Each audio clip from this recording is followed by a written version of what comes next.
মৃত্যুর পরে কোরআন শরীফের সূরা তাওবার মধ্যে আছে আবু তালেবের মৃত্যুর পরেও নবী আবার আল্লাহর কাছে হাত তুলে বলছে, আল্লাহ আমার চাচাটারে মাফ করে দেন, আমার চাচা জাহান্নামের আগুনে জ্বলবে। আল্লাহ আমি এটা মাইনা নিতে পারি না। আসমানওয়ালা আল্লাহ কোরআনের আয়াত নাজিল করছে, বন্ধু হাত নামান, আমি মাফ করব না। নামান, হাত নামান। খোদার কসম এটা কোরআন শরীফের আয়াত। হাত নামান, আমি মাফ করব না রে বন্ধু।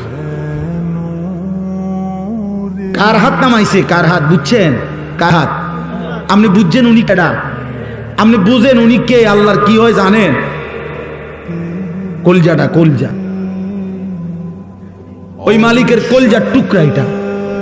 তিনি মাহবুব, তিনি হাবিব, এই কায়নাতে এর চাইতে প্রিয় ওনার কে? তো তার হাত নামাই দিছে বেটা, ওনার হাত নামাই দিছে। নামান, আপনি হাত নামান। আপনি কে? আমি কে? বেশি খামখেয়ালি মনে করেন আপনার। ইব্রাহিম আলাইহিস সালাম কোরআন শরীফে আছে, ইব্রাহিম আলাইহিস সালাম ওনার আব্বা আজরকে জাহান্নাম থেকে বাঁচাবার জন্য কত লক্ষবার যে কাকুতি মিনতি করছে কোরআনের মধ্যে আছে, শত শতবার ইয়া আবাতি, ইয়া আবাতি, ইয়া আবাতি, ইয়া আবাতি কোরআন শরীফে আছে। আব্বা, এই আব্বা, এই আব্বা, আব্বা আপনি ইমান আনেন, ওই বাপ ইমান আনেন, বাপ ইমান আনেন, ইমান আনেন, ইমান আনেন।